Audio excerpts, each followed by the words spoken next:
lived in Ohio City for about 18 years now. I just love the community. I love my residents. I'm known as Mama D. The kids call me Grandma. Ohio City has been incredible for Lakeview residents, from the high rise to the low rise, for safety, air pollution, bringing in new programs for our children, and just making our streets safe, the whole community safe. So 10 years ago when I moved onto my street, there were probably 5 or 6 abandoned homes. A lot of houses weren't in great shape, but the people who were living there, there was a lot of activity. Everyone really cared about their homes. Everybody knew each other, and I could tell that there was something sparking on that street, that there was good stuff coming. And I'm really glad I moved in. There are no abandoned homes now.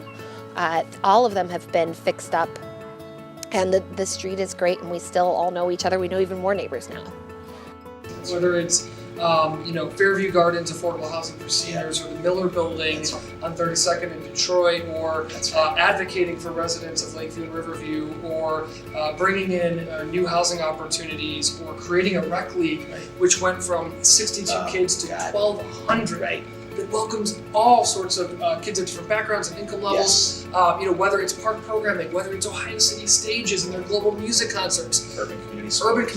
The list goes on and on and on. The Ohio City Street Festival.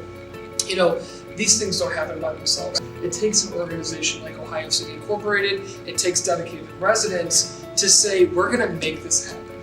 That stuff doesn't happen by itself. It doesn't. And so really that having a strong resident base, having a highly functioning community development corporation, having passionate council people and leaders in the community that are able to put those blocks in place and make that happen is how that's done.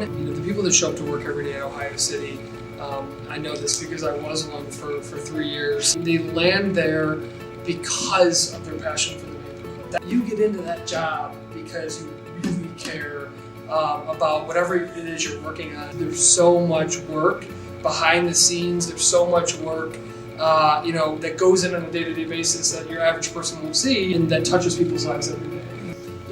There are many neighborhoods in the city of Cleveland and beyond that do not have that don't have the block club system, that do not have the resident-led board of Ohio City, that don't have the passionate staff members that the organization has. And we're blessed for that.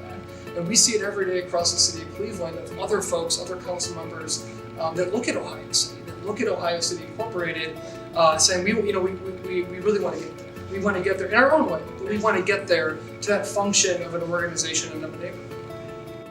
As the neighborhood continues to evolve, so does our organization, and ultimately, it becomes more and more critical every day that we focus on working with the residents of this neighborhood and doing that core organizing to pull them into these conversations and allow them to shape the neighborhood as it transforms.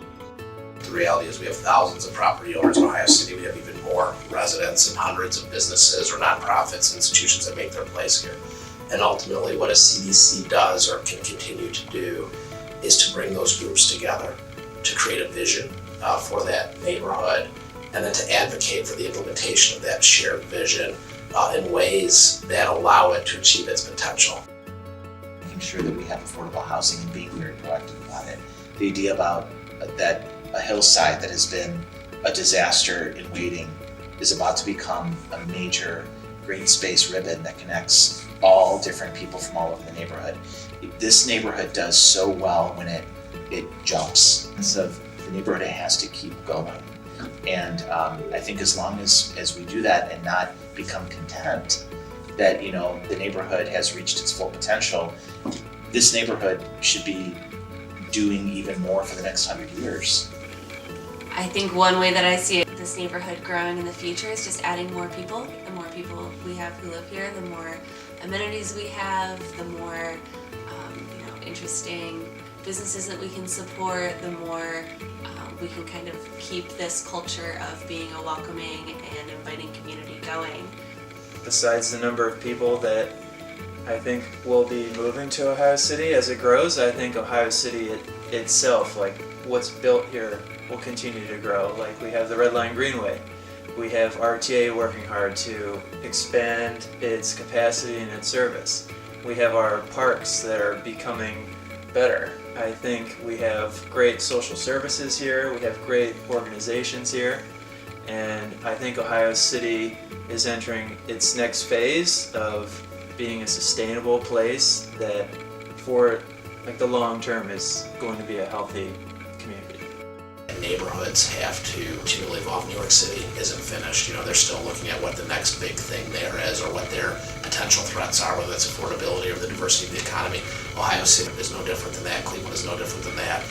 The scale of what is possible is greater than what it was 10 years ago because of a lot of the work that's been done in this community by a variety of partners. But there is still a lot of necessary work. There are threats around the corner. There are opportunities that are unleveraged. You guys have done an amazing job of evolving and layering on to the point where I'm still blown away and thrilled by the progress that you're making on a day-to-day basis in Ohio City.